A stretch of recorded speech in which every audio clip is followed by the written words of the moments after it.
স্বৈরাচারী ফ্যাসিস্ট শেখ হাসিনার পতনের পর থেকে বাংলাদেশের বিরুদ্ধে ভারতীয় গণমাধ্যম কর্তৃক অপপ্রচার, ভারতীয় আগ্রাসন, কলকাতাস্থ বাংলাদেশের ডেপুটি হাইকমিশন এবং আগরতলায় বাংলাদেশ সহকারী হাইকমিশন অফিসে সন্ত্রাসী হামলার প্রতিবাদে গাড়িবহর নিয়ে আখাউড়ায় লং মার্চে যোগদান করেছেন। আফরোজা হাসির সহযোগিতায় এখন বিস্তারিত। কসবা টিভি, হৃদয়ে বাংলা। আফরোজা হাসির সহযোগিতায় এখন বিস্তারিত। আজকের আমাদের যে উদ্দেশ্য এই লং মার্চ, আমি ব্যক্তিগতভাবে মনে করছি এটি পুরোপুরি সফল হয়েছে। সেই সকাল 8টায় নয়াপল্টন পার্টি অফিসের সম্মুখে হাজার হাজার বিএনপি, হাজার হাজার ছাত্রদল, যুবদল, স্বেচ্ছাসেবক দলের নেতা কর্মী এবং সাধারণ জনগণের স্বতঃস্ফূর্ত অংশগ্রহণের মাধ্যমে আমাদের যে রুট মার্চের যাত্রা শুরু হয়েছিল, এই আখাউড়ার সমাপনী অনুষ্ঠানের মাধ্যমে তা সমাপ্ত হচ্ছে। এর মাধ্যমে আমরা প্রতিবেশী রাষ্ট্র ভারতকে স্পষ্ট বার্তা দিচ্ছি, যখন আপনাদের শেল্টারে এই অবৈধ ফ্যাসিস্ট খুনি হাসিনা বারবার ক্ষমতায় অধিষ্ঠিত ছিল, সে সময় আপনাদের সরাসরি পৃষ্ঠপোষকতায় এই দেশের আইন শৃঙ্খলা রক্ষাকারী বাহিনীর নেতৃত্বে বারবার গুম হয়েছে ছাত্র দলের শত শত নেতা কর্মী, গুম হয়েছে, খুন হয়েছে। বিএনপি তার অঙ্গ সহযোগী সংগঠনের কয়েক হাজার নেতা কর্মীকে আপনারা গুম করেছে, খুন করেছিল। আমাদেরকে কোনো সভা সমাবেশ করতে দেওয়া হয়নি। বাংলাদেশের প্রতিটি ক্যাম্পাস থেকে ছাত্র দলকে বিতাড়িত করে রাখা হয়েছিল। তারপরও আপনি এই আমাদের ছাত্র দলের মনোবলকে ভেঙতে পারেনি।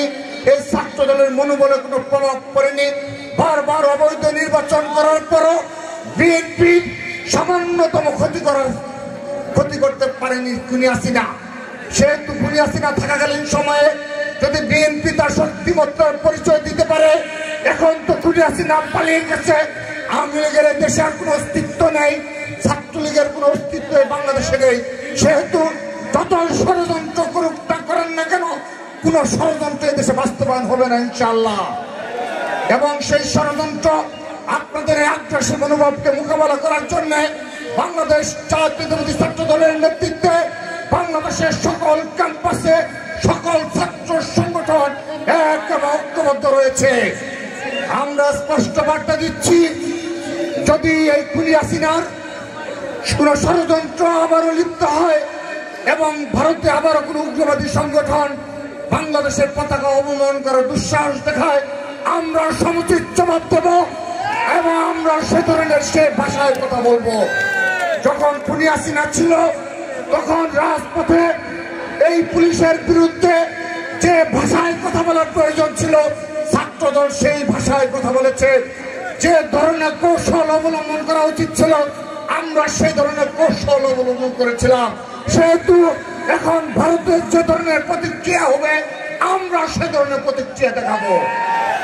সেজন্য প্রতিবেশী রাষ্ট্র হিসাবে বলছি, আপনারা এখনো এই দেশের জনগণের মনোভাব বুঝতে চেষ্টা করুন এবং সাধারণ জনগণের সাথে সম্পর্ক স্থাপন করুন, সেই প্রত্যাশা রেখে। এবং আগামীতে বাংলাদেশ জাতীয়তাবাদী ছাত্র দল, যুব দল, স্বেচ্ছাসেবক দলের সকল পর্যায়ের নেতা কর্মীদের জাগ্রত থাকার আহ্বান জানিয়ে সকল ষড়যন্ত্র মোকাবেলা করার জন্য মানসিক ও শারীরিক প্রস্তুতি রাখার আহ্বান জানিয়ে কসবা টিভির সংবাদের সাথে থাকার জন্য ধন্যবাদ জানাচ্ছি।